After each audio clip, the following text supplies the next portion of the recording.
Attention! The following video tutorial is for explanatory purposes only, and it does not in any way replace the installation and instruction manual provided. Installation of pistons on a Fiat Ducato 250 chassis. Okay, let's install the rear pistons on the Fiat Ducato 250 chassis. We have a plate that was designed and perforated to use the holes already available on the chassis at the leaf spring level. You can see the two side holes and the central one.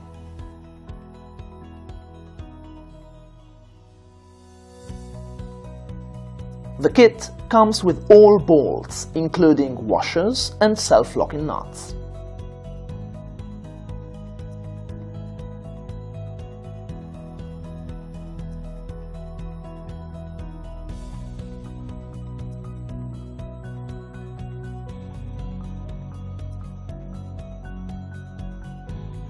Moreover, you will receive an already threaded bracket, which we will insert into the chassis longitudinal member at the piston support level. First of all, we tighten the bolt below so that the plate adheres perfectly to the chassis. Then we tighten the two side bolts.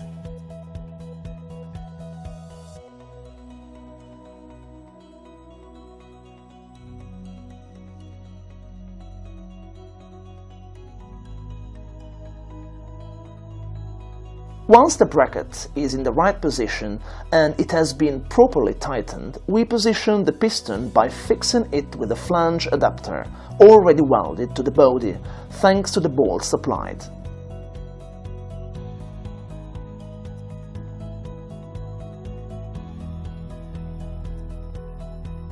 A good rule is that the piston, after being fixed, is flush with the rear axle. The right piston is mounted in the same way as the left one.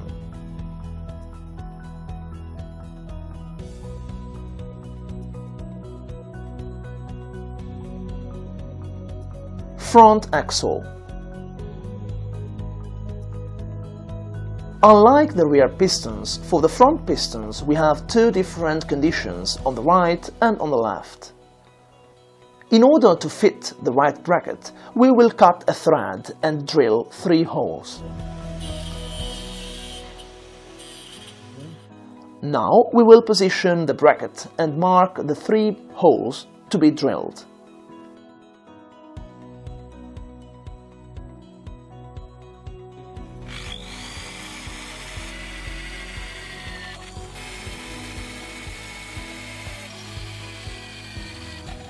Once the 3 holes have been drilled, we will remove this rubber plug so that we can position this bracket, which was also supplied, inside at the level of the 2 holes.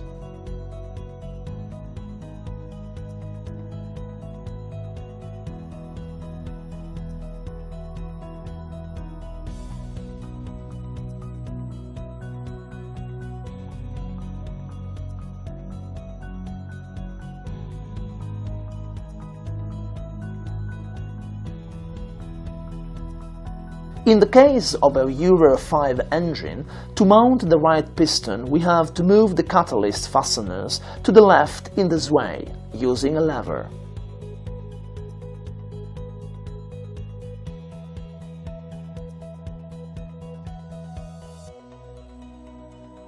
As you can see, the bracket has been placed in the most robust part of the chassis. Once the right plate has been positioned, we will position the left plate that, as we can see, is shaped differently to avoid the tank. In order to fix the left plate, we will have to remove this fastener to have a free surface and enable the perfect adhesion of the plate. Now let's place the plate that will serve as a template to mark the 3 holes.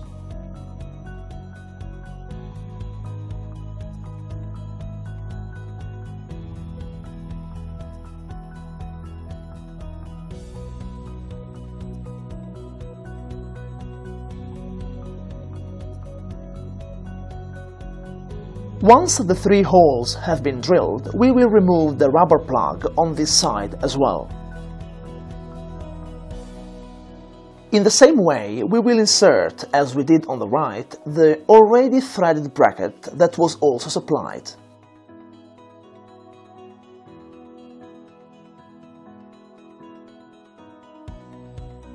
At this stage, we prefer to pair the flange with its piston already on the ground, so that we do not have to loosen the tank too much.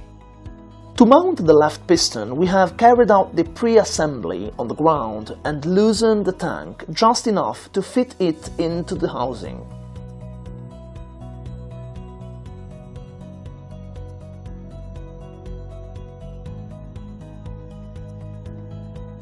Now we can start mounting also the right piston on the bracket.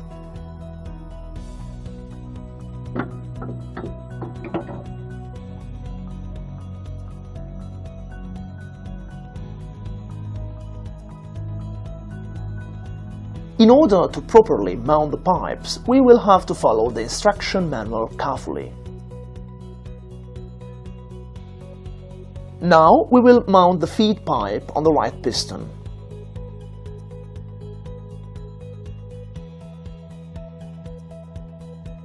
The other end of the pipe will be marked with the abbreviation C1, which we will find again on the control unit. Likewise, another feed pipe marked on the other end with the abbreviation C2 will be mounted on the left piston, as shown in the diagram.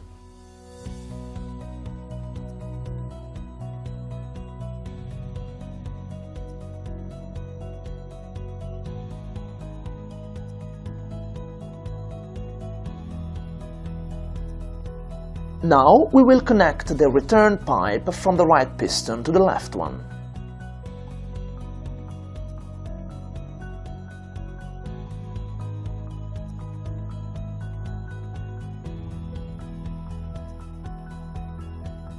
After mounting the pipes, we will tighten the pistons in the highest possible position.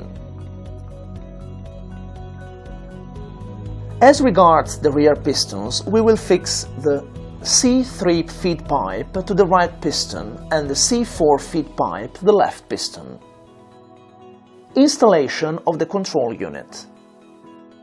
Once the pistons are fixed, let's see how to connect the pipes to the control unit that you can see here on the bench. Previously, we had marked the 4 feed pipes with the abbreviations C1, C2, C3 and C4, and the return pipes with the abbreviations R1 and R2.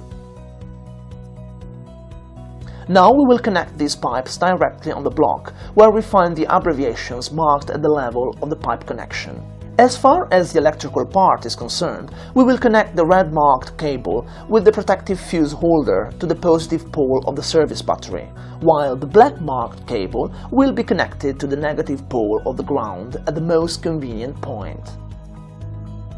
The control unit supplied is already complete with the control panel with Bluetooth antenna, so that you can operate the system even from your smartphone app and with its remote control panel. Here we are on the vehicle, where we have installed the control unit by placing it with a bracket at the base of the camper. All feed pipes, return pipes and electrical cables get here through a hole, and then they are connected to the control unit, as explained before. The wiring, which starts from the control unit, must be connected to the control box equipped with Bluetooth antenna.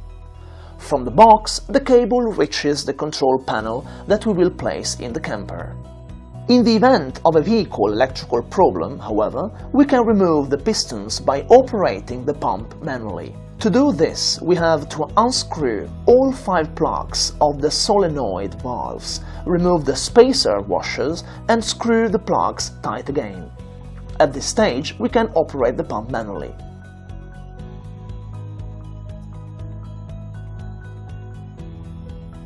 Key recommendations. In order to enable the system to operate, following actions must be carried out. Identify a closed car, protected from dirt and the weather, located in a fairly central position on one of the 2 sides of the camper. If you do not have a closed car or a double button suitable for positioning the pump, you can purchase the external kit for fixing the pump. Orient the control unit so that the manual emergency pump and the emergency releases on the solenoid valves are as practicable as possible and with a suitable range of action. Make sure that the tank hydraulic oil filler cap is also easily accessible. The power box should be positioned as close to the hydraulic unit as possible. Be careful, please follow the mounting instructions, since for the system to operate smoothly, it is absolutely necessary to comply with the orientation and the direction of the box, as set out below. The capstan front must be in the direction of travel of the vehicle. The box should be inverted, as indicated by the up arrow. Connect the D+ power cord to the console for starting the vehicle to allow the automatic lifting of the pistons while trying to start the previously leveled vehicle.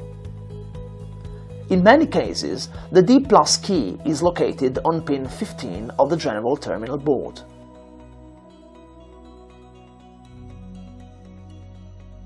Power the device only with a voltage of 12 volts directly from the engine battery with cables having a section suitable for the distance between the battery and the control unit, in accordance with the following chart.